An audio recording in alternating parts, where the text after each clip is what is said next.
హరే కృష్ణ దండత్ ప్రణామాలు అందరి భక్తులకి స్వాగతం.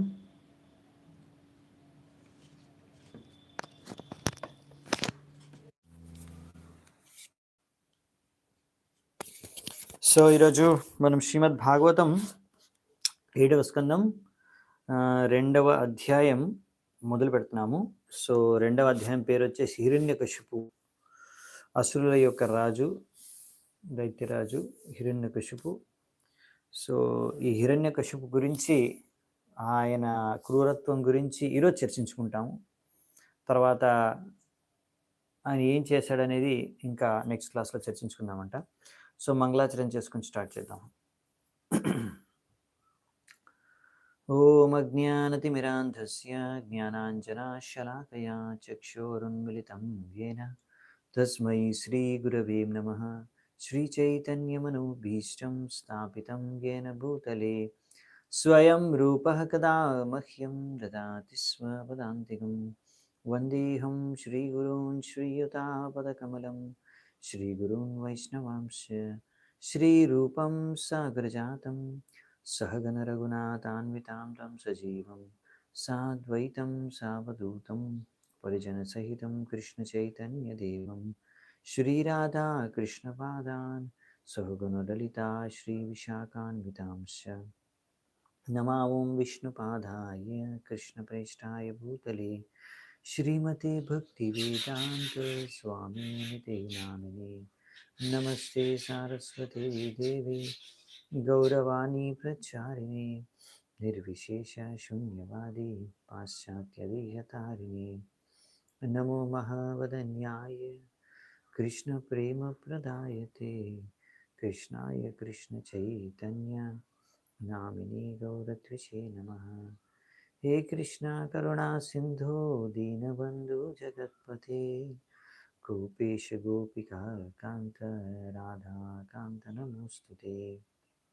తప్త కాంచన గౌరాంగి రాధే వృందావనేశ్వరి వృషభానుసుతే దేవి ప్రణమామి హరిప్రియే. నీలాచల నివాసాయ నిత్యాయ పరమాత్మనే బలభద్ర సుభద్రాభ్యాం జగన్నాథాయ తే నమః. వాంఛాకల్పతరుభ్యశ్చ కృపా సింధుభ్యైవ చ పతితానాం పావనేభ్యో వైష్ణవేభ్యో నమో నమః. జయ శ్రీ కృష్ణ చైతన్య ప్రభు నిత్యానంద శ్రీ అద్వైత గదాధర శ్రీవాసాది గౌరభక్తవృంద. హరే కృష్ణ కృష్ణ కృష్ణ హరే హరే హరే రామ రామ రామ హరే హరే. హరే కృష్ణ. సో 7వ స్కందం 2వ అధ్యాయం మొదటి శ్లోకం మనము చూసాము. ముందు యుధిష్ఠిర మహారాజు అడిగారు నారదుని, హిరణ్యకశిపుడు తన కుమారుడైన ప్రహ్లాదుని ఎందుకు అంతగా బాధ పెట్టాడు, ఆయన గురించి కొన్ని డీటెయిల్స్ అడిగాడు. అందుకే ఇప్పుడు మొత్తం ప్రహ్లాద్ మహారాజు యొక్క చరిత్ర, హిరణ్యకశిపు చరిత్ర, నరసింహస్వామి లీల అంతా కూడా వర్ణించబోతున్నారు అన్నమాట. నారదుని శ్రీ నారద ఉవాచ భ్రాతర్యేవం వినిహతే హరిణా క్రోధమూర్తినా హిరణ్యకశిపూ రాజన్ పర్యతప్యత్ వృషాసు చ. సో నారదుని ఏమంటా అంటే, రాజా యుధిష్ఠిర, భగవంతుడు విష్ణువు వరహావతారంలో వచ్చేసి హిరణ్యాక్షుడిని వధించేశాడు. సో అలా హిరణ్యాక్షుడు చనిపోయిన తర్వాత ఎంతో క్రోధానికి గురై ఎంతో కోపం వచ్చేసింది, ఎంతో బాధ కలిగింది హిరణ్యకశిపుడికి. ఎందుకంటే తన తమ్ముడు హిరణ్యాక్షుడు చనిపోయాడని, విష్ణువు చంపేస్తాడని. ఇప్పుడు ఆ క్రోధంలో ఏం చేస్తారంటే, ఆహచ్ఛేదం వృషా పూర్ణ సందష్టాదశనచ్చదః కోపజ్వలత్ భయం చక్షుర్భ్యాం నిరీక్షన్ ధూమ్రమంబరం. సో ఎంతగా కోపం వచ్చేసిందంటే, ఆ కోపంలో ఆయన పెదాలు కొరుక్కున్నాడంట కోపంతో. తర్వాత అలా హిరణ్యకశిపు కళ్ళు ఎర్ర చేసి అలా పైకి ఆకాశంలో చూసారంట. అంత ఆకాశం అంతా అలా చూస్తే మొత్తం అక్కడంత పొగలొచ్చేసాయంట. అంటే అంత కోపం, అంత పవర్ ఉంది హిరణ్యకశిపుడికి. ఇంకా అంత కోపంతో ఆయన చూస్తున్నాడనమాట. అంటే ఇప్పుడు ఎలా ఈ మొత్తం ఆ విష్ణువుని, ఆ వైకుంఠ లోకాన్ని ఎలా నాశనం చేసేయాలి అని ఆలోచిస్తున్నాడనమాట. ఆ విష్ణువు నా యొక్క తమ్ముడిని చంపేశాడు. సో ఇప్పుడు ఎంతో క్రోధంతో ఉన్నాడు హిరణ్యకశిపుడు. करालधंष्टोग्रदृष्ट्या दुष्प्रेक्ष्य भ्रूकुटीमुखः शूलं उद्यम्य सदसि దానవానిదమబ్రవీత్. సో ఇక్కడ నాకు తాత్పర్యాలు తక్కువ ఉన్నాయి, కొన్ని అనువాదాలు ఉన్నాయి. సో అనువాదం చదువుకుంటూ వెళ్దామంట. సో ఈ విధంగా ఆయన ఎంతో తన యొక్క క్రోధాన్ని ప్రదర్శించి ఎంతో క్రోధంతో ఆయన అలా కళ్ళెర్ర చేసి చూస్తున్నాడు. దాని తర్వాత ఆయన్ని చూడ్డానికే భయం వేస్తుంది అనమాట. అలా ఇప్పుడు అంత క్రోధంతో ఉన్నాడు. అప్పుడు ఆయన త్రిశూలాన్ని, ఆయన యొక్క అస్త్రాన్ని త్రిశూలాన్ని తీసుకొని ఈ విధంగా అక్కడ ఉన్న ఉపస్థితమైన సమస్త అసురుల్ని ఏకత్రితం చేసి ఇప్పుడు అసురులకు ఇలా చెప్తున్నాడు. ఏం చేస్తున్నాడు అంటే, ఈ అసురులకు ఏం చెప్తున్నాడంటే, ఇంకా వాళ్ళకి ఏం ఆదేశం ఇస్తున్నాడో ఇప్పుడు చూద్దామంట. భో భో దానవధైత్యేయ ద్విమూర్ధంస్త్యక్ష సంభరా శతబాహో హయగ్రీవ నమూచే పాక ఇల్వల విప్రచిట్టే మమ వచః పులోమన్శకునాదయః శృణుతానూతరం సర్వే క్రియతాం ఆశుమాచిరం. ఓ దానవులారా, దైత్యులారా, వాళ్ళ పేర్లు పెట్టి మరి చెప్తున్నారు ముఖ్యమైన వాళ్ళని.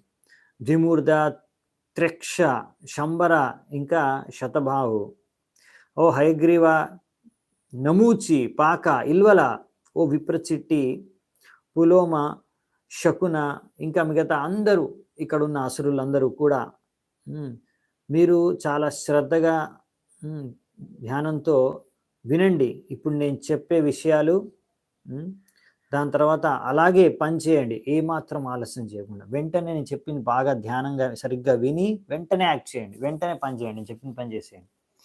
సో ఏం చెప్తున్నాడు ఇప్పుడు, ఏం చేయమని చెప్తాడో చూద్దామంట. సపత్నైర్ ఘాతిత క్షుద్రైర్ భరతా మే దయిత సుహృద్ పార్ష్ణిగ్రాహేన హరినా సమేనాప్యుపధావనై. సో అనువాదంలో చెప్తున్నారు, నా యొక్క శత్రువులు, అంత క్షుద్ర శత్రువులైన దేవతలు అందరూ కలిసి నాకెంతో ప్రియమైన నా శ్రేయోభిలాష అయిన నా యొక్క తమ్ముడిని హిరణ్యాక్షుణ్ణి చంపేశారు. ఈ విష్ణువు అందరూ ఆయనకు సమానం అంటూనే, మనము వాళ్ళు అందరూ దేవతలు దానవులు అందరూ సమానం అంటూనే, ఈసారి మాత్రం ఈ యొక్క దేవతలు ఆయన బాగా ఆరాధించారు. అందుకనే ఆయన వాళ్ళ పక్షాన వెళ్ళి ఇంకా దేవతలకు సహాయం చేసి ఈ హిరణ్యాక్షుణ్ణి చంపేశాడు. సో ఇక్కడ సపత్నైర్ అని చెప్తున్నారు అనమాట. అంటే ఇక్కడ దేవతలు మరియు దానవులు ఇద్దరు ఉన్నారుగా, లేకపోతే దేవతలు అసురులు ఉన్నారు కదా, వీరిద్దరూ కూడా భగవంతుడిని పతిగా స్వీకరించారు.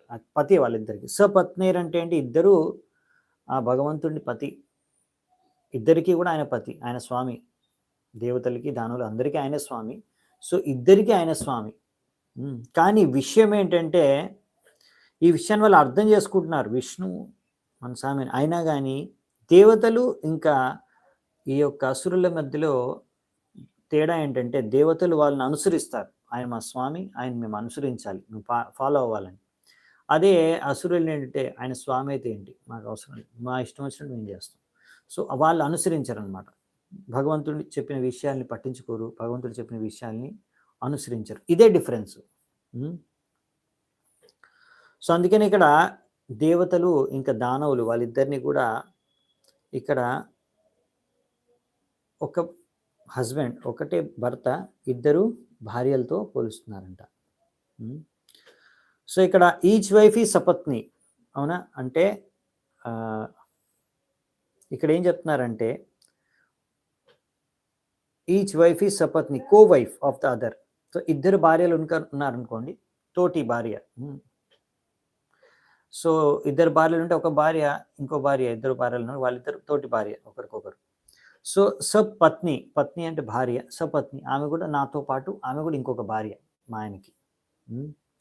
సో, అందుకే ఇక్కడ ఈ శబ్దం యూజ్ చేశారన్నమాట సపత్నీరని.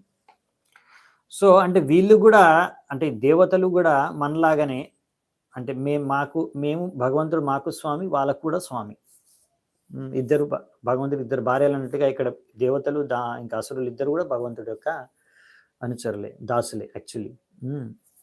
కానీ ఈ విషయాన్ని ఇప్పుడు ఎవరు చెప్తున్నారు? పాయింట్ ఏంటంటే ఎవరు చెప్తున్నారు? హిరణ్యకశిపుడు చెప్తున్నాడు.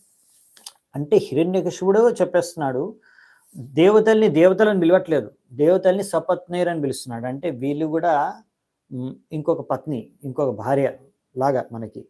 ఆ విష్ణు పతి అయితే మేమిద్దరం వాళ్ళకి పత్ని ఆయనకి. సో అలా కానీ ఇప్పుడు స్వామికి ఇద్దరు భార్యలు ఉన్నట్టు మేమిద్దరం ఉన్నాం భగవంతుడు విష్ణువుకి. కానీ ఈసారి ఇద్దరికి సమానంగా చూడకుండా విష్ణు వాళ్ళ పక్షాన వెళ్ళిపోయాడు. వాళ్ళ పక్షాన వెళ్ళేసి హిరణ్యాక్షుని చంపేశాడు. సో పాయింట్ ఏంటంటే ఇక్కడ ఇద్దరికి అర్థమవుతుంది, ఇద్దరికి తెలుసు విష్ణువు గురించి. అయినా కానీ ఒకరు అనుసరిస్తారు, ఫాలో అవుతారు విష్ణువుని, ఇంకొకరు ఫాలో అవ్వరు విష్ణువుని. అవునా? సో హిరణ్యకశిపుడికి కూడా చాలా తెలివి ఉంది, చాలా జ్ఞానం ఉంది. తెలివి లేనైనా బుద్ధి లేనైనా కాదు. సో చాలా శాస్త్రాల్లోంచి కూడా జ్ఞానం ఉంది. ఆ జ్ఞానాన్ని నెక్స్ట్ క్లాస్లో చూస్తాము. ఆయన క్లాస్ ఇస్తాడు వాళ్ళ చుట్టాలందరికీ. మంచి క్లాస్ ఇస్తారు ఆత్మతత్వం పైన, ఇంకా గీతా జ్ఞానము, అంతర్జ్ఞానం, ఆధ్యాత్మిక జ్ఞానం కూడా ఇస్తాడు. సో వైరాగ్యం గురించి నేర్పిస్తాడు. సో విషయం ఏంటంటే జ్ఞానం ఉందన్నమాట వీళ్ళకి, అయినా ఫాలో అవ్వరు వీళ్ళు. ఇది చాలా ఇంకా డేంజరు. తెలివి ఉంది, శక్తి ఉంది, సామర్థ్యం ఉంది, అన్నీ ఉన్నాయి, కానీ ఫాలో అవ్వరు భగవంతుడిని. భగవంతుడు చెప్పిన నిర్దేశాలు ఫాలో అవ్వరు. ఇది ఒక కేటగిరీ అనమాట. భగవంతుడిని నమ్మరు, అది ఇంకో కేటగిరీ, నాస్తికులు. అసురులు ఏంటంటే భగవంతుడు ఉన్నాడని తెలిసి కూడా వాళ్ళ మూర్ఖత్వం ఏంటంటే, ఇప్పుడు ఇక్కడ చూసాం కదా, హిరణ్యకశిపుని చూస్తాం కదా, భగవంతుడిని చంపేయచ్చు అనుకుంటారు. చాలా తెలివి ఎక్కువైపోయింది అనమాట. భగవంతుడిని అనుసరించే అవసరం లేదనుకుంటారు. సో అందుకనే ఇక్కడ మనకి ఎన్నోసార్లు చెప్పారు, ముందే ఆల్రెడీ మనం చర్చించుకున్నాం, ఎలా భగవంతుడు అందరూ భగవంతుడికి సమానం, సమూహం సర్వ భూతేషు. కాబట్టి భగవంతుడు ఎప్పుడో ఎవరికి పక్షపాతం చూపించారనే విషయాన్ని మనం ఆల్రెడీ చర్చించుకున్నాము. భగవంతుడికి ఎవరికి శత్రువులు మిత్రులు అంటే ఎవరు లేరు, అందరూ సమానమే ఆయనకి. సో ఈ విషయాన్ని మనం ఎప్పుడో చర్చించుకున్నాము, కానీ ఇక్కడ ఈ విషయం మనం అర్థం చేసుకోవచ్చు అనమాట. ఇక్కడ మళ్ళీ మనకు ప్రభుపాల ద్వారా ఇంకో ఉదాహరణ ఇస్తున్నాం మనకు అర్థం చేసుకోవడానికి. గవర్నమెంటు ప్రజల్లో ఏ ఒక్కరిపైన కూడా పక్షపాతం చూపించదు. కానీ ఇప్పుడు ఎవరైనా ప్రజలు గవర్నమెంట్ యొక్క అన్ని నియమాలని బాగా పాటిస్తున్నారనుకోండి, బాగా గవర్నమెంట్కి సహాయం చేస్తున్నారు, గవర్నమెంట్ కార్యాలు బాగా చేస్తున్నారు అనుకోండి, అప్పుడు వాళ్ళకి మంచి అవకాశాలు లభిస్తాయి. ఇంకా మంచి ప్రశాంతంగా వాళ్ళు జీవించవచ్చు. వాళ్ళని జైల్లో పెట్టరు, వాళ్ళని దండించరు, వాళ్ళకి ఏం ఫైన్ అయ్యరు. ఇంకా ఆ విధంగా ఆ ప్రజ ఎవరైతే నాగరికుడు ఉన్నాడో హాయిగా ఉండొచ్చు అన్నమాట, గవర్నమెంట్ని ఫాలో అయితే. గవర్నమెంట్ అన్ని ఏం బాధ పెట్టదు. కానీ ఇప్పుడు మీరు గవర్నమెంట్ని ఫాలో అవ్వట్లేదు, గవర్నమెంట్ చేసిన రూల్స్ ఫాలో అవ్వట్లేదు. సపోజ్ ట్రాఫిక్ రూల్ ఉంది, మీరు ట్రాఫిక్ రూల్ ఫాలో అవ్వట్లేదు అనుకోండి, మీరు వెళ్తున్నారు రోడ్డు మీద, సిగ్నల్ ఫాలో అవ్వట్లేదు, లేకపోతే లైసెన్స్ లేదు, అలాంటి ఏదన్నా నియమం పాటించకపోతే అక్కడ ట్రాఫిక్ పోలీస్ పట్టుకుంటాడు, ఫైన్ వేస్తాడు. మీరు ఫాలో అవుతే మీకు ఏం ఇబ్బంది ఉండదు, మీరు పీస్ఫుల్గా వెళ్ళిపోవచ్చు, ప్రశాంతంగా వెళ్ళిపోవచ్చు, ఎక్కడైనా డ్రైవింగ్ చేసుకోవచ్చు. సో అలా భగవంతుడు కొన్ని నియమాలు చేశారనమాట. ఆ నియమాలు మనం పాటించాలి, అప్పుడు మనకి ఏమీ ప్రాబ్లం ఉండదు. చాలామంది ప్రాబ్లంలో ఇరుక్కుంటారు, మళ్ళీ భగవంతుడిని నిందిస్తారు రివర్స్లో. గవర్నమెంట్ డబ్బులు ఎగ్గొడతారు, ఇన్కమ్ ట్యాక్స్ ఎగ్గొడతారు, లేకపోతే అలా ఏవో ఒకటి తప్పుడు దారిలో డబ్బులు సంపాదిస్తారు, తర్వాత కష్టాలు పడిపోతారు, దుఃఖాలు పడతారు, ప్రాబ్లంలో వచ్చేస్తారు, సమస్యలు పడిపోతారు, కోర్టు కేసులు ఇరుక్కుంటారు. అప్పుడు వచ్చేసి భగవంతుడా నాకు ఎందుకు ఇంత కష్టాన్ని ఇచ్చావు, భగవంతుడా నన్ను బతికించు, అసలు నువ్వు ఉన్నావా? చచ్చావా? అని కూడా మాట్లాడతారనమాట. సో, మీరేంటి అన్ని పుణ్యకార్యాలు చేశారా? ఎన్ని పాపాలు చేశారు? ఎంతమందిని దోచుకున్నారు? ఎంతమందిని మోసం చేశారు? ఇవన్నీ చేసి ఇప్పుడు అదే ఫలితం మీకు దొరుకుతుంది. ఇప్పుడొచ్చి భగవంతుడా మీరు నన్నెందుకు రక్షించట్లేదు? నీకు కొబ్బరికాయ కొడతాను, నీకు డబ్బులిస్తాను అంటే సరిపోదు. అప్పుడు భగవంతుడి చుట్టూ తిరిగేసి అప్పుడు భగవంతుడిని ప్రార్థించుకుంటే సరిపోదు. ఆల్రెడీ భగవంతుడు మీరు ఏమేమి పాటించాలో భగవంతుడు మీకు ఆల్రెడీ భగవద్గీతలో, భాగవతంలో చెప్పారు. అందుకనే గీత, భాగవతం చదివి అర్థం చేసుకొని భగవంతుడు మనకేం చెప్పాడో అది ఫాలో అవ్వాలి. కొంతమంది చదువుతారు, వింటారు క్లాసులు కూడా, కానీ ఫాలో అవ్వరనమాట. సో, అప్పుడు మరి అలా భగవంతుడి చెప్పినవి ఫాలో అవ్వకుంటే మరి ఇక్కడ అదే మరి డిఫరెన్స్ దేవతలకి ఇంకా అసురులకి. ఇద్దరికీ తెలుసు విష్ణువు ఉన్నాడని. విష్ణువు చెప్పేది వింటారు, కానీ దేవతలు ఫాలో అవుతారు, అసురులు ఫాలో అవ్వరు. సో, ఇప్పుడు ఏం చేస్తున్నాడు? వీళ్ళకి ఏం ఆదేశాలు ఇస్తున్నాడు? ఈయన తెలివితేటలు ఎంతో చూడండి ఇప్పుడు హిరణ్యకశిపుడివి. 7-8 శ్లోకాలు. తస్య త్యక్త స్వభావస్య గృణేర్మాయావనౌకశః భజంతం భజమానస్య బాలస్యేవాస్థిరాత్మనః మచ్చూలా భిన్నగ్రీవస్య భూరినా రుధిరేణ వై అశ్రుక్ప్రియం తర్పయిష్యే భ్రాతరం మే గతవ్యతః. ఇప్పుడు ఏం చెప్తున్నా అంటే ఆ భగవంతుడు విష్ణువు, ఆ పరమేశ్వరుడు ఆయన అందరినీ సమాన దృష్టితో చూడాలి, దేవతల్ని ఇంకా అసురుల్ని ఆ ఆ సమానత్వాన్ని వదిలేశాడు. ఆయన సమానత్వంగా చూడడం అనేది వదిలేశాడు. ఆయన అందరికన్నా పరమ పురుషుడైనా కానీ ఇప్పుడు మాయ ద్వారా అచ్ఛన్నమైపోయి మాయ ద్వారా మోహితుడైపోయాడు. ఇది హిరణ్యకశిపుడి ఫిలాసఫీ అనమాట. ఇప్పుడు వాళ్ళకి చెప్తున్నాడు. విష్ణువు కూడా మాయ ద్వారా మోహితుడైపోయాడంట. అందుకనే ఇప్పుడు ఇలా వరాహ అవతారం తీసుకొని, వరాహ రూపం తీసుకొని ఆయన భక్తుల్ని సంతృప్తిపరచడానికి, ఆ దేవతల్ని సంతృప్తిపరచడానికి ఇలాంటి కార్యం చేశాడు. ఎలాగైతే ఒక పిల్లవాడు, చిన్న పిల్లవాడు ఆయన ఎవరో ఒకరు వైపు వెళ్ళిపోతాడు కదా, అలా ఈసారి విష్ణువు వాళ్ళ వైపు వెళ్ళిపోయాడు, దేవతల వైపు వెళ్ళిపోయాడు. అందుకనే నేను ఆ విష్ణువు ఒక తలకాయ తీసేస్తా, నా యొక్క త్రిశూలంతో విష్ణువు తలకాయ తీసేస్తా. దాని తర్వాత ఆ విష్ణువు యొక్క తలకాయ తీసేసిన తర్వాత ఆయన రక్తంతో నా యొక్క తమ్ముడైన హిరణ్యాక్షుడిని ప్రసన్నం చేస్తాను. ఎవరికైతే రక్తం తాగాలని ఎంతో తాపత్రయం, ఎంత ఇష్టమో హిరణ్యాక్షుడికి, సో అలా విష్ణు యొక్క రక్తాన్ని నేను నా హిరణ్యాక్షుడికి, నా తమ్ముడికి అర్పిస్తే అప్పుడు నేను ప్రశాంతంగా పడుకోగలను, ప్రశాంతంగా ఉండగలను అనేసి హిరణ్యకశిపుడు అన్నాడు. చూడండి, హిరణ్యకశిపుడు ఎంత తెలివున్న, ఒక విధంగా చెప్పాలంటే భగవంతుడు సంపూర్ణంగా అర్థం చేసుకోలేకపోయాడు. విష్ణువుని చంపేయచ్చు అనుకుంటున్నాడు. చంపడమే కాదు, ఆయన చంపేసి ఆయన రక్తం కూడా కళ్ళ చూసి అప్పుడు, ఎందుకంటే ఆ రక్తం అంటే చాలా ఇష్టం. ఎందుకంటే రాక్షసులు, వీళ్ళు అసురులు, వీళ్ళు ఏంటంటే రక్తం తాగుతారనమాట. వీళ్ళు రక్తం వీళ్ళకి బాగుంటుంది, నచ్చుతుంది అని చెప్తున్నాడు. హిరణ్యాక్షుడికి రక్తం అంటే ఎంత ప్రియమో. అశ్రుక్ ప్రియం తర్పయిశ్రే. సో అశ్రుక్ ప్రియం అని ఇక్కడ అందుకే రాశారు. భూరిన రుధిరేన, ఆయనకి ఈ యొక్క బ్లడ్ అంటే చాలా ఇష్టం. అందుకనే ఆ విష్ణువు యొక్క బ్లడ్ని అర్పిస్తాను మా తమ్ముడికి. సో ఇలాంటి వాళ్ళని మనకి భగవద్గీతలో కృష్ణ అంటారు, వజ్జానాంతి మామూఢ మనుష్యం తను ఆశ్రితం. సో ఇలా భగవంతుడు రకరకాల అవతారాలు తీసుకుంటే వీళ్ళు అనుకుంటారు ఆయన కూడా మనలాంటి శరీరం ఉంది, మనలాగే ఆయన కూడా ఒక వ్యక్తి. సో మనకున్నట్టు రక్తం, మాంసం, బొక్కలు, ఇంకా ఇవి చర్మము, ఏవైతే మన పంచ మహాభూతాలతో నిర్మితమైంది మన యొక్క స్థూల దేహం, భగవంతుడిది కూడా అలాంటి దేహమే అనుకుంటారు. అనేసి భగవంతుడిని చంపేద్దాం అనుకుంటున్నాడు, తలకాయ తీసేద్దాం అనుకుంటున్నాడు. సో భగవంతుడిది చిన్మయ దేహం, చిన్మయ దేహం అన్నమాట. అంటే భగవంతుడిది ఆధ్యాత్మిక దేహం, సచ్చిదానంద విగ్రహం. దాన్ని మనం ఎవరు చంపలేము. ఆయన దేహంలో రక్తము, మాంసం ఇవేమి ఉండవు. సో ఈ విషయాలు వీళ్ళకి అర్థం కావన్నమాట. అందుకని వీళ్ళు మూర్ఖులు, మూఢ అని చెప్తున్నారు. హిరణ్యకశిపు అంటున్నాడు, చిన్నపిల్లాడిని వాళ్ళు ఎలాగ చిన్నపిల్లాడు ఏంటంటే ఎవరు ఒక లడ్డు స్వీట్ ఇచ్చేస్తే ఆ పిల్లాడు వాళ్ళ దగ్గర వెళ్ళిపోతాడు, వాళ్ళ మాట వింటాడు. ఇప్పుడు భగవంతుడు కూడా అలాగే అనుకుంటున్నారు. ఓకే, అలా అనుకున్నా కానేసి ఒక విధంగా చెప్పాలంటే భగవంతుడిని పొగుడుతున్నట్టే.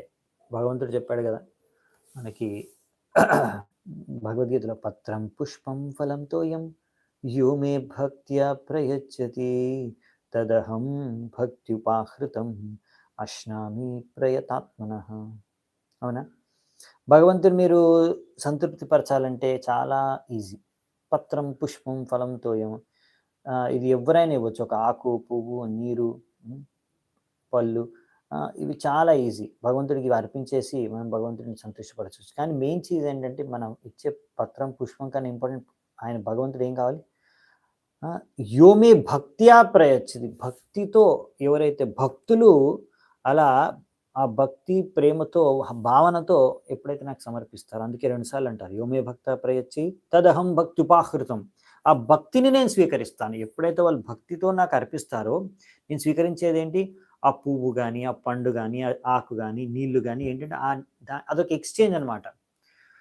ఆ ప్రేమ, భక్తి, ఆ భావనని నేను స్వీకరిస్తాను. భావగ్రాహి జనార్దన. సో అది భగవంతుడు చెప్తున్నాడు అనమాట. సో ఈ విషయం మనము అర్థం చేసుకోవాలి. సో తద్వారా మనం భగవంతుడిని సంతృప్తిపరచవచ్చు. ఆ విధంగా ఇక్కడ మనం అర్థం చేసుకోవచ్చు. సో ఇప్పుడు మనం నెక్స్ట్ చూద్దామంటే, మరి ఇప్పుడు ఇంకా హిరణ్యకశిపుడు వాళ్ళ అనుచరులకు ఏం చెప్తున్నాడు? తస్మిన్ కూటే హితే నష్టే కృత్తం మూలే వనస్పతౌ విటపాయివ శుష్యంతి విష్ణు ప్రాణాదివౌకసః. ఎప్పుడైతే ఒక చెట్టు యొక్క మూలాన్ని నరికేస్తామో చెట్టు కింద పడిపోతుంది. అవునా? చెట్టు యొక్క రూట్స్, మూలాన్ని, వేళ్ళని, అక్కడ వేళ్ళ నుంచి తీసేసామనుకోండి చెట్టు కింద పడిపోతుంది. ఇంకా చెట్టు కింద వేళ్ళని కట్ చేస్తే చెట్టు నించుని ఉండలేదు. ఇంకా ఒకసారి చెట్టు కింద పడిపోయింది అనుకోండి, దానికి ఉన్న ఆకులు, పువ్వులు అన్నీ కూడా రాలిపోతాయి, వాడిపోతాయి. అలాగే నేను ఒక్కసారి ఈ యొక్క విష్ణువుని కనుక నేను చంపేశాను అనుకోండి, కూటే అంటే ఎంతో కుటిలమైన ఈ విష్ణువుని, ఈ కుటిలమైన విష్ణువుని ఎంతో చంపేస్తే అప్పుడు ఈ యొక్క దేవతలు ఎవరికైతే ఈ విష్ణువు వాళ్ళ ప్రాణము, వాళ్ళ యొక్క ఆత్మ వెళ్ళిపోయింది అనుకోండి, అంటే విష్ణువే చనిపోయాడు అనుకోండి, ఈ దేవతలు ఒక లెక్కే కాదు, వాళ్ళు ఎంతో ఈజీగా రాలి పడిపోతారు. వాళ్ళకి ప్రాణమే ఉండదు. ఎందుకంటే వాళ్ళ అసలైన ఆత్మ, ప్రాణం అంతా కూడా విష్ణు, వాళ్ళ శక్తి అంతా కూడా విష్ణు రూట్ వంటి వాడు. అంటే ఇక్కడ పోల్చేది ఏంటంటే విష్ణువు మూలం అయితే వీళ్ళందరూ ఆకులు, పూలు వంటి వాళ్ళు. రూట్ దగ్గర నుంచి మనం కట్ చేసేయాలి అంతే. వేళ్ళ నుంచి మనం కట్ చేస్తే చెట్టుని ఆకులు, పూలు అవంటికి అవే రాలి వాడిపోతాయి. సో విష్ణువు మూలం. సో ఈ మాత్రం గ్రహించాడు ఆయన హిరణ్యకశిపుడు. సో అందుకనే ఒక విధంగా చెప్పాలంటే ఇండైరెక్ట్గా ఆయన దేవతల్ని పొగుడుతున్నాడు హిరణ్యకశిపుడు. వాళ్ళందరికీ భగవంతుడే ప్రాణం. అవును, అదే మరి వాళ్ళ గొప్పతనం. సో ఈ విషయాన్ని ఇక్కడ ఆయన ఇండైరెక్ట్గా ఆయన ఒప్పుకుంటున్నాడు, అని చెప్పుకుంటున్నాడు, పొగుడుతున్నాడు దేవతల్ని. సో ఇది ఈ అండర్స్టాండింగ్ అయితే ఉంది ఆయనకి. నెక్స్ట్ 10వ శ్లోకం. తావద్యాత భువం యూయం బ్రహ్మక్షత్రా సమేధితాం సుధయధ్వం తపో యజ్ఞ స్వాధ్యాయ వ్రతదానినః. అచ్చా, నేను ఇప్పుడు మరి విష్ణుని చంపడానికి వెళ్తున్నాను త్రిశూలం తీసుకొని. సో నేను చంపడానికి వెళ్తున్నప్పుడు అలా అక్కడ నేను బిజీగా ఉంటాను. అప్పటి వరకు మీరు ఏం చేస్తారంటే భూమి మీదకి వెళ్ళండి. భూమి మీదకి వెళ్ళేసి అక్కడ బ్రాహ్మణులు, క్షత్రియులు ఉన్నారు కదా, బ్రాహ్మణ యొక్క సంస్కృతి, సభ్యత, క్షత్రియుల యొక్క ఈ యొక్క గవర్నమెంట్ని, సర్కార్ని అంతా కూడా నాశనం చేసేసేయండి. అక్కడ చాలామంది జనాలు భూమి మీద తపస్సు, యజ్ఞాలు, వైదిక శాస్త్రాల్ని చదవడం, రకరకాల వ్రతాలను అనుసరించడం, దాన ధర్మాలు ఇవన్నీ చేస్తున్నారు గదా! ఇలాంటి వాళ్ళందరినీ గూడా చంపేసేయండి. హ్మ్. ఓహ్! సరే ఇంకా యాహ్! మీరెళ్ళండి అక్కడ వీళ్ళందరూ చేస్తున్నారు. ఆహ్, అక్కడ భూమి ఇక్కడ వీళ్ళు చెప్పేదేంటంటే భూమి మీద క్షత్రియులు, బ్రాహ్మణులు వాళ్ళ యొక్క సంస్కారం, సభ్యత, వాళ్ళ యొక్క ధర్మము, వ్రతము, పూజ, తపస్సు ఇవన్నిటి ద్వారా వాళ్ళు చేసే కార్యాల ద్వారా హ్మ్. ఈ క్షత్రియులు ఇంకా బ్రాహ్మణుల ద్వారా భూమి ఎంతో బాగా హ్మ్. వర్ధిల్లి ఉంది. బాగా సమృద్ధంగా ఉంది. సో, దాన్నంతా నాశనం జేయడానికి ఇప్పుడు చెప్తారు నెక్స్టు. సో, కానీ ఇప్పుడు చెప్తున్నారు. ఇప్పుడు ఎందుకు ఇదంతా అంటే వాళ్ళు బాగా యజ్ఞాలు జేస్తున్నారు. వాళ్ళు ధర్మాన్ని అనుసరిస్తున్నారు. వాళ్ళ యొక్క సంస్కృతి, సభ్యతను పాటిస్తున్నారు అందుకనే. అంటే వర్ణాశ్రమ ధర్మం ఉంది గదా! ఇక్కడ క్షత్రియులు, బ్రాహ్మణులు వీళ్ళందరూ కూడా వర్ణాశ్రమ ధర్మాన్ని బాగా అనుసరిస్తున్నారు. ఆ విధంగా మామూలుగా వర్ణాశ్రమ ధర్మం అంటే ఇప్పుడు బ్రాహ్మణులు, క్షత్రియులు, వైశ్యులు, శూద్రులు ఉంటారు. ఇక్కడ మనకు ప్రభుపాద వారు రాస్తున్నారు. బ్రాహ్మణులంటే వాళ్ళకి ఇలాంటి లక్షణాలు ఉండాలి. వాళ్ళని బ్రాహ్మణులు అంటాం. క్షమ, ధమ, తితిక్ష, సత్యం, శౌచం, ఆర్జవం. హ్మ్. క్షమ అంటే శాంతంగా ఉండాలి. దమ అంటే వాళ్ళ ఇంద్రియాల పైన నిగ్రహం ఉండాలి. మనస్సు పైన నిగ్రహం ఉండాలి.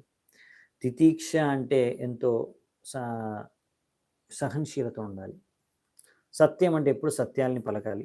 శౌచం అంటే ఎప్పుడు క్లీన్‌గా ఉండాలనమాట. శుభ్రంగా ఉండాలి, పరిశుభ్రంగా ఉండాలి. ఆర్జవం అంటే చాలా సింపుల్‌గా ఉండాలనమాట. హ్మ్. సో, ఇలాంటి లక్షణాలు ఉంటే వాళ్ళు దాని తర్వాత క్షత్రియ రాజుల్ని వాళ్ళు హ్మ్, మార్గదర్శనం చేయొచ్చు వాళ్ళకి. ఈ యొక్క ప్రజల్ని, ఈ యొక్క గ్రహాన్ని, లేకపోతే ఈ యొక్క పృథ్వీని, లేకపోతే ఈ యొక్క దేశాన్ని ఎలా పరిపాలించాలి, శాసించాలి, దాని గురించి మార్గదర్శనం చేయొచ్చు. ఈ విధంగా బ్రాహ్మణుల యొక్క మార్గదర్శనంలో క్షత్రియులు వాళ్ళ యొక్క ప్రజల్ని ఇలాంటి మంచి మంచి కార్యాల్లో, సత్కార్యాల్లో వాళ్ళందరినీ గూడా నియుక్తపరచొచ్చనమాట. అంటే తపస్సు, వ్రతాలు, యజ్ఞాలు, వైదిక శాస్త్రాల్ని చదవడం, దాన ధర్మాలు చేయడం ఇవన్నిట్లో ఇంకా వైదిక నియమాలన్నిటిని పాటించడంలో. తద్వారా వాళ్ళందరూ గూడా ఈ క్షత్రియులందరూ గూడా దాన ధర్మం చేయాలన్నమాట. దానాలు చేయాలి. ఎవరికి? బ్రాహ్మణులకి, సన్యాసులకి, మందిరాలకి. ఇదంతా గూడా బ్రాహ్మణ సంస్కారం, సభ్యత అన్నమాట. వేదిక సంస్కారం, సభ్యత. ఇది భగవంతుడే ఇదంతా గూడా వేదిక శాస్త్రాల్లో చెప్పాడు. ఇలా జీవించాలని. అలాగే జీవిస్తున్నారనుకోండి సమృద్ధిగా ఉంటారు. సమృద్ధంగా ఉంటారు. ఇప్పుడు రకరకాల కరువులు, కాటకాలు, రోగాలు ఇవన్నీ వస్తున్నాయి గదా! రకరకాల కష్టాలు, దుఃఖాలు వస్తున్నాయి గదా! ప్రజలు ఫేస్ చేస్తున్నారు గదా! ఇవన్నీ తగ్గిపోవాలనుకుంటే మీరు శాస్త్రాల్లో చెప్పినట్టుగా, భగవంతుడు చెప్పిన విధంగా జీవిస్తే సరిపోతుంది. హ్మ్. అందుకే యజ్ఞాన్ని చేయాలన్నమాట. యజ్ఞాత్ భవతి పర్జన్య. యజ్ఞం చేస్తేనే వర్షం పడుతుంది. వర్షం పడితేనే పర్జన్యాద్ అన్న సంభవ. ఆ వర్షాలు వస్తేనే అన్నం అంటే అంతే కదా! బియ్యం పండుతుంది. అంటే వడ్లు పండుతాయి. సో, పంటలు పండుతాయి. సో, అప్పుడే అన్నం దొరుకుతుంది మనకి. కాబట్టి యజ్ఞం అనేది చాలా ఇష్టం అన్నమాట. చాలా ఇంపార్టెంట్ అన్నమాట. సో, ఈ యజ్ఞాలు చేయడం వలన ఈ దేవతలకు కూడా వాళ్ళకి కావాల్సినవి వాళ్ళకి దొరికిపోతాయి. వాళ్ళు చేయాల్సిన పనులు వాళ్ళు చేస్తారు. ఈ సిస్టమ్ అలా తయారు చేస్తారు భగవంతుడు.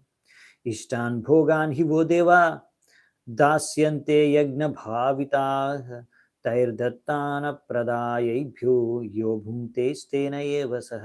సో మనం దేవతల నుంచి అన్నీ తీసుకుంటున్నాం. వాళ్ళు అందిస్తున్నారు మనకి. భగవంతుడే వాళ్ళకి ఇస్తున్నాడు మనకి ఇవ్వడానికి.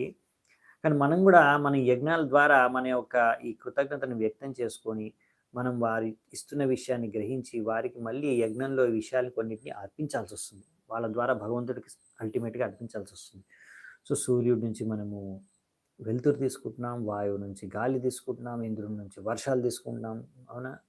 సో వరుణ దేవుడి నుంచి నీళ్లు తీసుకుంటున్నాం. ఈ విధంగా రకరకాల అగ్నిదేవుడి నుంచి అగ్ని ఉపయోగించుకుంటున్నాం. సో ఈ రకంగా అన్నీ మనం సదుపాయాలు అన్నీ కూడా దేవతల నుంచి పొందుతున్నాం. భగవంతుడి యొక్క సేవకుల నుంచి. సో మరి వాళ్ళకి రిటర్న్‌గా మనం యజ్ఞం ద్వారా వాళ్ళకు ఈ యజ్ఞంలో అర్పించకపోతే సో మరి మనము దొంగలమవుతాం. అలా మనం భగవంతుడివి దేవతల్ని గుర్తించకుండా, వాళ్ళు మనకు చేసే మేలుని గుర్తించకుండా, మనమే భోగించేస్తే ఇక్కడున్న విషయాల వస్తువులన్నిటిని గూడా అప్పుడు మన ఏమంటారు? స్థేన అంటే దొంగలు. మనం దొంగ అనమాట. సో, అందరూ దొంగలైతే దొంగల మధ్యలో ఎలా శాంతి ఉంటుంది? దొంగల మధ్యలో ఎలాంటి సుఖం ఉంటుంది? ప్రతి ఒక్కరు ఇంకొకడిని దోచుకొని తిందామని చూస్తే, ఇంకా ఎవరైనా ఎలా ప్రశాంతంగా ఉండగలరు? ఎవరు ఎలా అయినా ఆనందంగా ఉండగలరు? సో, అందుకనే ఈ విషయం గుర్తుంచుకోవాలన్నమాట మనం. హ్మ్. మన మనిషి యొక్క ఉద్దేశ్యం, జీవితం యొక్క ఉద్దేశ్యం ఏంటి? అసలు అర్థం చేసుకోవాలి. అన్నీ ఇక్కడున్నాయి, మనకు అన్నీ ఇచ్చారు. దేనికోసం? ఇవన్నీ ఉపయోగించుకొని, అన్ని సదుపాయాలు ఉపయోగించుకొని, మనము భక్తి చేసుకొని, భగవద్ధామానికి తిరిగి వెళ్ళడానికి. అంతేగాని, మనకు అవసరం ఉన్నదానికన్నా ఎక్కువగా దోచుకోవడం, దాన్ని సంగ్రహించుకోవడం, దాన్ని దాచిపెట్టుకోవడం, దానికోసం గొడవ పడడం, దానికోసం ఆ! ఇంకొకరిని మోసం చేయడం, ఇంకొకరిని నిందించడం, ఇంకొకరితో క్రూరత్వంగా వ్యవహరించడం, ఇది తప్పనమాట. చాలామంది ఏంటంటే సమయమంతా ఇందులోనే వెళ్ళిపోతుంది. ఇంకా కావాలని సంగ్రహించుకోవడం, భోగించాలని భోగించడం. తద్వారా దానికోసం హ్మ్. రకరకాలుగా ఎంతో కష్టపడడం. ఇలా మొత్తం సమయాన్ని, జీవితాన్ని నష్టం చేసుకుంటున్నారు జనాలు. ఇంకా దేవుడిని, భగవంతుడిని గుర్తించను కూడా గుర్తించట్లేదు. అరే! వాళ్ళు మనకి ఇవన్నీ అందిస్తున్నారు. మీరేం డబ్బులు కట్టారని సూర్యుడు మీకు డైలీ లైట్ ఇస్తున్నాడు. హ్మ్. మీరు ఒక లైట్ యేసుకుంటే రూమ్‌లో అప్పుడు బిల్లు కట్టాల్సొస్తుంది ఎలక్ట్రిసిటీ డిపార్ట్‌మెంట్‌కి. మరి సూర్యుడి నుంచి డైలీ లైట్ ఫ్రీగా తీసుకుంటున్నారే, మరి సూర్యుడికి ఏమిస్తున్నారు? సో, ఈ విషయాన్ని ఆలోచించాలి మనం. కొంచెం కృతజ్ఞతా భావం ఉండాలి కదా మనకి. సో, అందుకనే ఈ యజ్ఞం చేయమని చెప్పారు. ఈ యజ్ఞ పద్ధతి ద్వారా దేవతలందరూ మీ ద్వారా సంతృప్తి చెందుతారు. భగవంతుడు కూడా సంతృప్తి చెందుతాడు. భగవంతుడిని సంతృప్తి పరచడమే ఈ యజ్ఞం యొక్క లక్ష్యం. సో, మరి భగవంతుడు చెప్పాడు, మరి కలియుగంలో మీరు యజ్ఞం చేసిన దానికి డబ్బులు లేవు జనాల దగ్గర, బ్రాహ్మణులు లేరు. కాబట్టి చైతన్య మహాప్రభు రూపంలో వచ్చారు భగవంతుడు. చైతన్య మహాప్రభు అవతారం తీసుకొని వచ్చి కృష్ణుడే మనకి ఈ కలియుగంలో యజ్ఞం ఎలా చేయాలో నేర్పించాడు. యజ్ఞై సంకీర్తన ప్రాయర్ యజంతి సుమేధసః. సో, సుమేధసః మేధస్సు బాగా ఉన్నవాళ్ళు, అంటే బుద్ధున్న వాళ్ళు ఏం చేస్తారంట? సంకీర్తన యజ్ఞం చేస్తారు. సంకీర్తన యజ్ఞం అనేది ఈ కలియుగంలో చేయమని మనకు శాస్త్రాల్లో చెప్పారు. ఆ సంకీర్తన యజ్ఞం చేయడం ద్వారా భగవంతుడు, దేవతలు, సమస్త ప్రాణులు, జీవరాశులు అందరూ ఆనందము, శాంతి, సుఖం అన్నీ, సమృద్ధి అన్నీ పొందుతారు. ఇంకేం వేరే అవసరమే లేదు. వేరే యజ్ఞాలు చేసే అవసరం లేదు. వేరే వ్రతాలు చేసే అవసరం లేదు. ఇంకేం అవసరం లేదు. ఓన్లీ హరినామ సంకీర్తనంతో, భగవంతుడి నామ సంకీర్తనంతో సరిపోతుంది.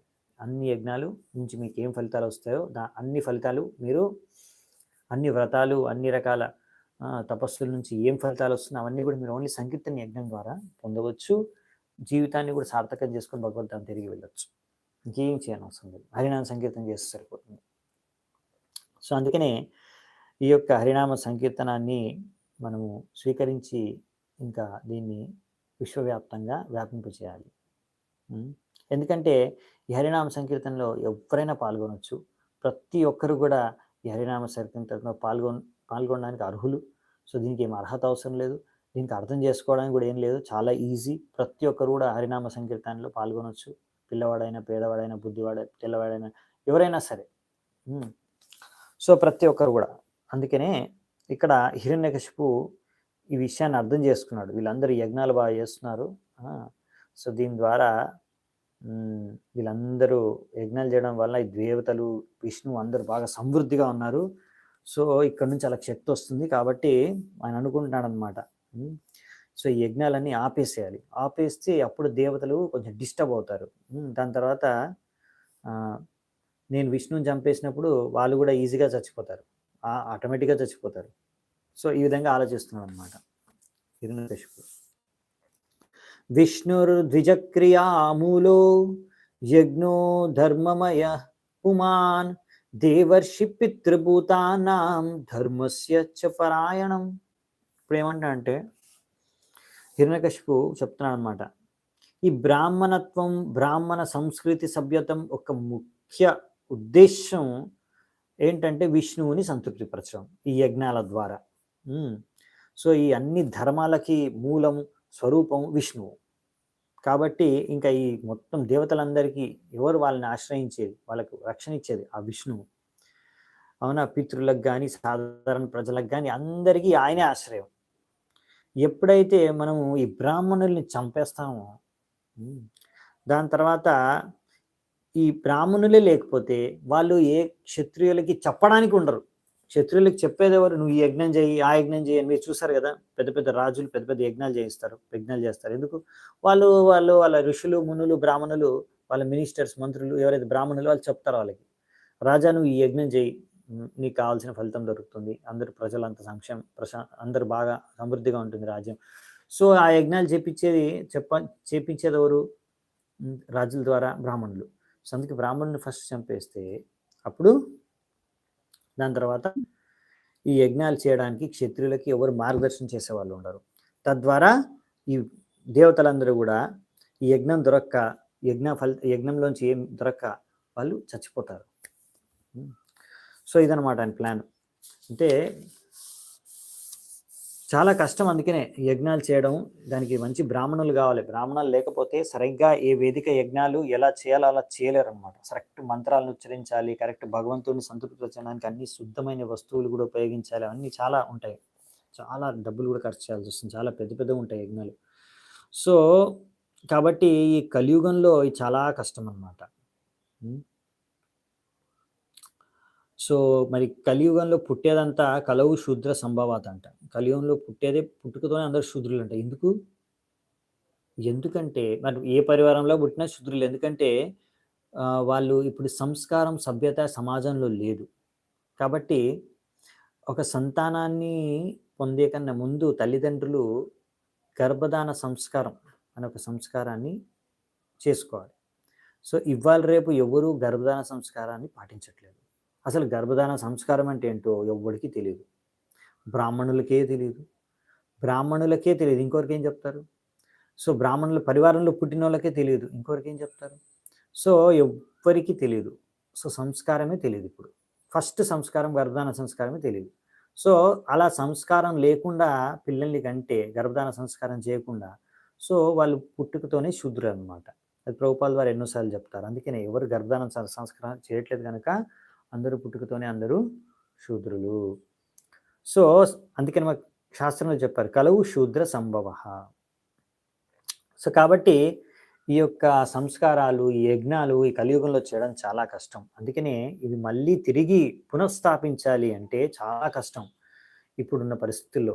అందుకనే చాలా ఈజీగా మనం మళ్ళీ ఈ యొక్క సంస్కారాన్ని, సభ్యతని మళ్ళీ తిరిగి సమాజంలోకి ఎలా తీసుకురాగలం? హరేర్నామ హరేర్నామైవ కేవలం కలౌ నాస్తేవ గతిరన్యత.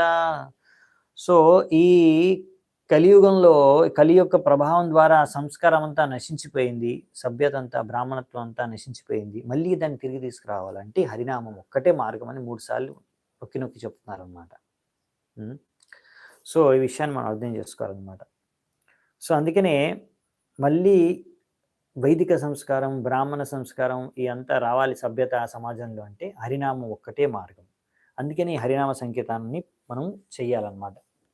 మధ్వాచార్యులు బ్రహ్మాండ పురాణంలో రాశారు, విప్ర యజ్ఞాది మూలం తు హరిరిత్యాసురం మతం హరిర్యేవ హి సర్వస్య మూలం సంయం మతో నృప. ఇది మధ్వాచార్యులు బ్రహ్మాండ పురాణం నుంచి చెప్తున్నారు ఈ శ్లోకం. దీని అర్థం ఏంటంటే, ఓ రాజా, అసురులు ఈ విధంగా అనుకుంటారు, విష్ణువు ఈ బ్రాహ్మణుల ద్వారా వాళ్ళు చేసే యజ్ఞం ద్వారా ఆ విష్ణువు జీవించి ఉన్నాడు. కానీ యాక్చువల్లీ ఆ విష్ణువే ఆయన కారణంగానే బ్రాహ్మణులు, యజ్ఞం ఇవన్నీ కూడా ఉన్నాయి. సో మనము ఈ యొక్క హరికీర్తన సంకీర్తన ఆ ఉద్యమాన్ని గనక ఇంకా ఎంత ఫేమస్, ఎంత వ్యాపింప చేయగలిగితే అప్పుడు సహజంగా ఎంతో సులువుగా మళ్ళీ మనం ఈ బ్రాహ్మణ సంస్కృతి, క్షత్రియ గవర్నమెంట్ సర్కార్ని తిరిగి తీసుకురావచ్చు. తద్వారా మనుషులు, సమాజం అందరూ కూడా సుఖంగా ఉండొచ్చు. ఇది బ్రహ్మాండ పురాణంలో ఉంది శ్లోకం, చూసారా? సో అందుకనే ఈ విషయాలు మనం అర్థం చేసుకోవాలనుకో శాస్త్రాల్లోంచి. 12వ శ్లోకం, యత్ర యత్ర ద్విజాగావో వేదవర్ణాశ్రమ క్రియా తం తం జనపదం యాత సందీపయత వృశ్యత. సో ఏం చెప్తున్నాడంటే వీడు హిరణ్యకశిపుడు, అక్కడ ఉన్న అసురులకి అందరికీ కూడా, అసుర వీరులందరికీ కూడా వెంటనే వెళ్ళండి. ఎక్కడైతే ద్విజ, గావో, ద్విజ అంటే బ్రాహ్మణులు, గావో అంటే ఆవులు. సో, ఎక్కడైతే ఆవుల్ని ఇంకా బ్రాహ్మణుల్ని మంచిగా రక్షిస్తున్నారో అక్కడికి వెళ్ళండి. అక్కడికెళ్ళి ఎక్కడైతే వేదాలు చదువుతున్నారో, వర్ణాశ్రమ ధర్మాన్ని అనుసరిస్తున్నారో, వేద వర్ణాశ్రమ క్రియః, వేదాల్ని, వర్ణాశ్రమాన్ని ఎక్కడ అనుసరిస్తున్నారో అక్కడికి వెళ్ళండి. వెళ్ళేసి ఏం చేయాలి? తం తం జనపదం యాత, ఎక్కడైతే అక్కడ జనాలున్నారో ఆ ప్రదేశానికెళ్ళేసి అక్కడ మీరు నిప్పంటిచ్చేసేయండి. ఆ స్థలాలన్నిటికి నిప్పంటిచ్చేసి అక్కడున్న చెట్లు అన్నిటిని కూడా మూర్లల నుంచి, వ్రేళ్ళల నుంచి తీసేసేయండి, తీసి పారేసేయండి. ఎందుకంటే వీటి ద్వారానే కదా వాళ్ళందరికీ ఆహారము, పళ్ళు అన్నీ లభించేది. సో, ఈ చెట్లని నాశనం చేసేసేయండి. అక్కడ ఉన్న ఇల్లుల్ని అన్నిటిని మంటలు పెట్టేసేయండి, నిప్పు పెట్టేసేయండి, కాల్చేసేయండి అన్నిటిని. సో, తద్వారా వీళ్ళందరూ కూడా రకరకాల కష్టాలను అనుభవించి వాళ్ళు చేయాల్సిన ధర్మాన్ని పాటించకుండా చేయండి అని. సో, విధంగా మనం చూస్తున్నాము ప్రభుపాల్ వారు రాస్తున్నారు, కలియుగంలో అనవసరంగా చెట్లను నరికేస్తున్నారు. ఏ అవసరం లేకుండా కూడా ఇండస్ట్రీ ఫ్యాక్టరీలు కట్టడానికి, పెద్ద పెద్ద కార్పొరేట్లు కట్టుకోవడానికి ఎన్నో చెట్లను నరికేస్తున్నారు. ఆ చెట్ల నుంచి పేపర్ తయారు చేసుకుంటున్నారు. ఆ పేపర్ నుంచి పనికిరాని చెత్త చెదారం ఉన్నాయి అని ఎన్నో పుస్తకాలు ప్రచురిస్తున్నారు. ఈ భౌతిక జడజగతిక విషయాలు, ఇంకా న్యూస్ పేపర్ అనుకోండి, లేకపోతే ఇంకా వేరే అటువంటి పత్రికల్ని ప్రచురిస్తున్నారు. దీని ద్వారా చెట్లను నాశనం చేస్తున్నారు. ఇది చాలా పెద్ద పాపకార్యం. అలా అనవసరంగా చెట్లను నరికేయకూడదు. మరి మీరు అనొచ్చు, అరే చెట్లను నరికేయకుంటే మరి చూడండి, మరి మీరు ఇస్కాన్లో కూడా పుస్తకాలు ఎలా ప్రచురిస్తారు అంటే, మనము చెట్లను నరికేది ఒక దానికోసం, భగవంతుడి యజ్ఞం కోసం, అన్నీ కూడా భగవంతుడి సేవ కోసం వినియోగించుకోవచ్చు. యజ్ఞార్థాత్ కర్మణో అన్యత్ర లోకోయం కర్మబంధన. సో, మనం విష్ణువు, భగవంతుడు, కృష్ణుడి యొక్క సేవ కోసం మనం అన్నీ కూడా అర్పించవచ్చు. సో, చెట్లన్నింటినీ కూడా కోసేసి భగవంతుడు విష్ణు సేవకు అర్పించామనుకోండి, దాని నుంచి పేపర్ తయారు చేసి, దాని నుంచి ప్రింట్ చేసి, దాని నుంచి పుస్తకాలని అమ్మితే దాని ద్వారా భగవంతుడు సంతృప్తి చెందుతాడు. ఏ చెట్టుని నరికి ఆ చెట్టు ద్వారా పేపర్ వచ్చిందో ఆ చెట్టు జన్మ కూడా సార్థకం అయిపోతుంది. సో, దానికి ఆధ్యాత్మిక లాభం కూడా లభిస్తుంది. సో, ఈ విషయాన్ని ఇక్కడ చెప్పారనమాట. మనం ఏం కార్యాలు చేసినా అన్ని భగవంతుడి సేవకి చేయాలి. కాబట్టి ఒకవేళ మనం పేపరు ప్రొడ్యూస్ చేయాలి. పేపర్ అనేది ఇస్కాన్ పుస్తకాలు ప్రచురించడానికి మాత్రమే ఆ పేపర్ని ఉపయోగించాలి. అది ఇక్కడ రాస్తున్నారు, ప్రభుపాల్ ద్వారా రాస్తున్నారు తాత్పర్యంలో. సో, అలాగా మనం వినియోగిస్తే అప్పుడు మనం కర్మబంధంలో ఇరుక్కోము. సో, ఈ విషయాన్ని మనం అర్థం చేసుకోకుండా పేపర్ తీసుకొని ఆ పేపర్తో వేరే పనికిరాని ఈ యొక్క జడజగతిక విషయాలు ప్రచురించేసి న్యూస్ పేపర్ల రూపంలో, పత్రికల రూపంలో చేస్తే మనకి అది ఎంతో పెద్ద పాపం తగులుతుంది. మనకు ఈ చెట్లను నరికిన పాపం తగులుతుంది. 13వ నంబర్ శ్లోకం. ఇతి తే భర్తృనిర్దేశం ఆదాయ శిరసాధృతాః తథా ప్రజానాం కథనం విదదుః కథన ప్రియాః. కాబట్టి అసురులకు ఇలాంటివన్నీ కార్యాలు చేయాలంటే ముందే చాలా ఇష్టం. ఎవరినైనా చంపేయండి, నాశనం చేయండి, నిప్పంటించండి అంటే అస్సలు వాళ్ళకి ఇంకా ఆనందమే ఆనందం అనమాట. సో, ఎంతో ఆనందంతో ఇలాంటి కార్యాలు చేయడానికి ఇష్టం కాబట్టి హిరణ్యకశిపు యొక్క ఈ ఆదేశాలని వాళ్ళ శిరస్సు పైన తీసుకుని ఎంతో సమ్మానపూర్వకంగా ఆయనకి ప్రణామాలు అర్పించి ఆయన యొక్క ఆదేశాల అనుసారంగా ఇవన్నీ కార్యాలు చేయడానికి బయలుదేరిపారంట. ఇలా ఎంతో ద్వేషంతో ఇవన్నీ కార్యాలు సామాన్యమైన ప్రజల పైన చేయడానికి వెళ్ళిపోయారు. ఇలా ద్వేషంతో చేస్తారనమాట. In the present day scientific advancement exemplifies such envy. ఇలాంటి ద్వేషాన్ని, ఎన్వి, ఇలాంటి మాత్సర్య భావాన్ని మనము ఇవాళ రేపు సైన్స్ భగవంతుడిని కాదనేసి మేమేదో పీకుతామనేసి ఎన్నో ఆవిష్కారాలు చేస్తున్నారు. ఏం ఆవిష్కరించారు? పెద్ద బాంబు అనమాట, న్యూక్లియర్ ఎనర్జీ, న్యూక్లియర్ బాంబ్. అలాంటి ఈ న్యూక్లియర్ వెపన్స్ అంటే ఇవి అణుబాంబులు, ఇవన్నీ ఏంటంటే ఆటం బాంబులు, దీని ద్వారా ఏంటంటే ఎంతో ప్రాణ నష్టం జరుగుతుంది. అందరూ భయపడుకుంటూ జీవిస్తున్నారు. ఆ దేశం వాడు బాంబు వేస్తాడు, ఈ దేశం వాడు బాంబు వేస్తాడు. ఈ బాంబుల ద్వారా చచ్చిపోతారు జనాలు. మీకు అంత దమ్ముంటే ఒక ఒక చచ్చిపోయిన మనిషిని బతికించండి. మీకు ఎంత సైన్స్ ఉందో, ఎంత విజ్ఞానం ఉందో, ఎంత టెక్నాలజీ ఉందో, ఎంత మెడికల్ నాలెడ్జ్ ఉందో తెలుస్తది. అప్పుడు ఒప్పుకుంటాం మీరు చాలా గొప్పవారని. బతికినోడిని చంపేయడానికి పెద్ద పెద్ద బాంబులు తయారు చేసి మేము ఎంత తెలివైనోళ్ళం అంటే, అది పెద్ద గొప్ప తెలివితేటలు కాదు. అసలైన తెలివితేటలు చనిపోయినోళ్ళని బ్రతికించగలిగితే. నిజంగా అప్పుడు మేము ఒప్పుకుంటాం. సరే, మీరు దేవుడు అంత గొప్పవారని. ప్రభుపాల ద్వారా అందుకే అంటారు, మీరు ఒక జీవిని సృష్టించి చూపించండి. మీకు సృష్టించడానికి ఏం రాదు, అన్నిటిని నాశనం చేయడం వచ్చు. చూడండి, ఇప్పుడు అది అసురులు చేసే పని. సో అందుకనే ఇక్కడ మనం అర్థం చేసుకోవాలన్నమాట. ఈ యొక్క వైదిక సంస్కృతి ఏదైతే ఉందో ఇది చాలా ఇంపార్టెంట్. ఇంకా అసురులు ఏంటంటే ఈ వేదిక సంస్కృతిని నాశనం చేస్తారు, వారిని అసురులు.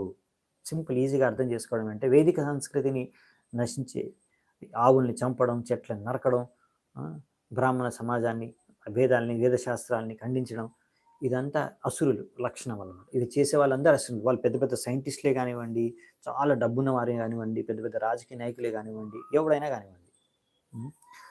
సో కాబట్టి ఇలాంటి వాళ్ళు చేసే ఆవిష్కారాలు, ఇలా భగవంతుడిని నమ్మకుండా భగవంతుడి శాస్త్రాలని ఖండించి వాళ్ళు చేసే ఆవిష్కారాల ద్వారా ఎవ్వరికీ ఏ మేలు జరగదు.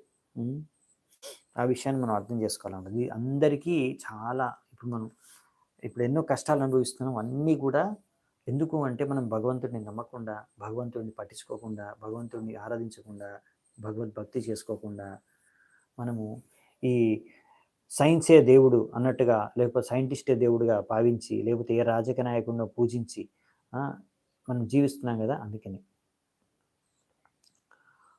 పురగ్రామ వ్రజోద్యాన క్షేత్రారామాశ్రమాకరాన్ కేటకర్వట ఘోషాంశ దదుహు పట్టణాని చ.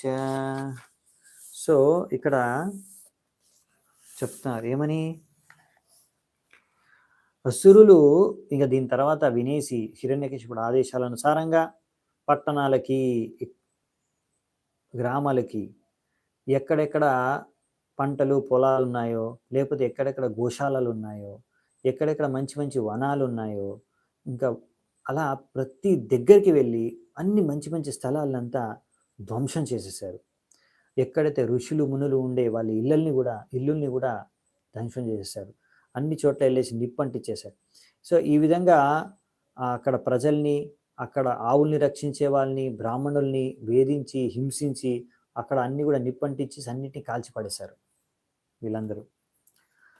వెంటనే వెళ్ళేసి ఈ హిరణ్యకశిపుడి యొక్క అనుచరులు ఇంకొంతమంది ఏం చేశారంటే, కేచిత్ కనిత్రైర్ బిబిదుహు సేతు ప్రాకార గోపురాన్ ఆజివ్యాంశ్చిచిదుర్వృక్షాన్ కేచిత్ పరశుపాణయః ప్రాదహాన్ శరణాన్ ఏకే ప్రజానాన్ జ్వలితోల్ముఖైః.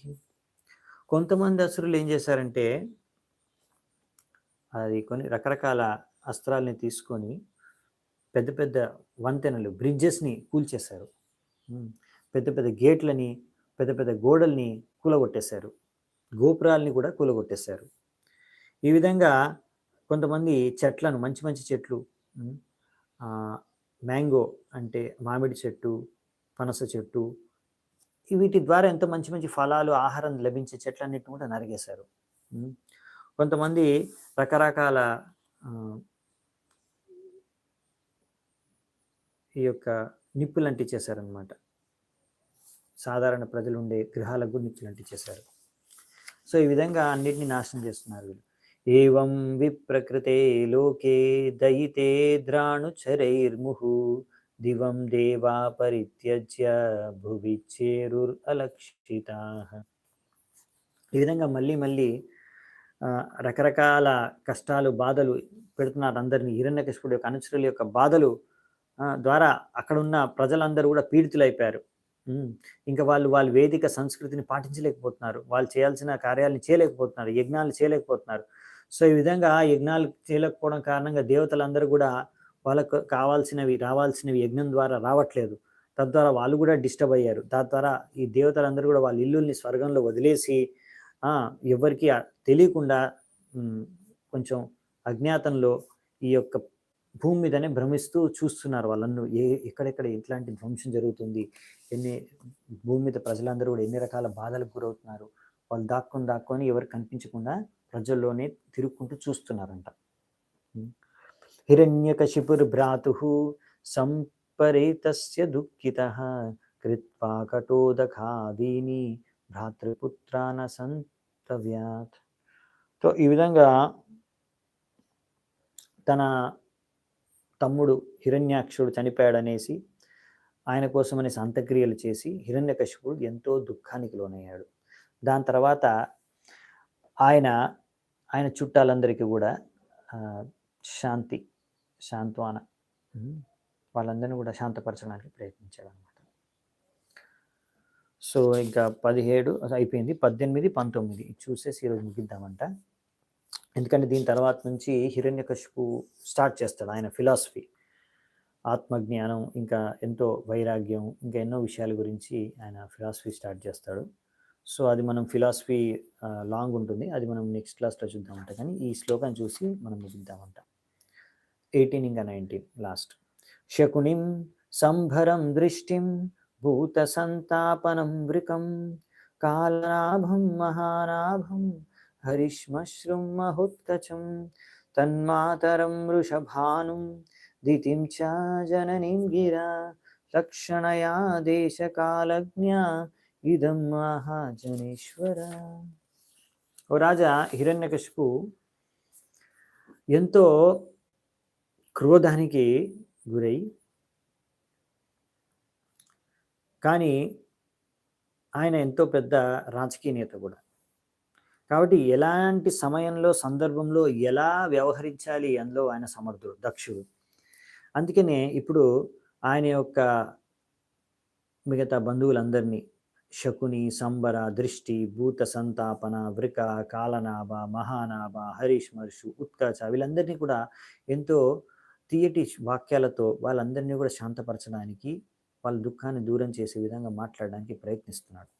అలాగే తన యొక్క తల్లిని దితి, ఇంకా తన యొక్క హిరణ్యాక్షుడి యొక్క భార్యని వృషభానుని, వాళ్ళిద్దరినీ కూడా శాంతపరచడానికి ఇలాంటి వాక్యాలు ఇప్పుడు పలుకుతున్నాడు, ఇలాంటి వాక్యాలు పలికాడు. సో ఏం పలికాడు హిరణ్యకశిపుడు, తద్వారా వాళ్ళందరినీ శాంతపరచడానికి ఏం చెప్పాడు అనేది మనము నెక్స్ట్ క్లాస్లో చూద్దామంట. హిరణ్యకశిపురు వాచ 20వ శ్లోకం నుంచి ఈరోజు 19వ శ్లోకం వరకు చర్చించుకున్నాము.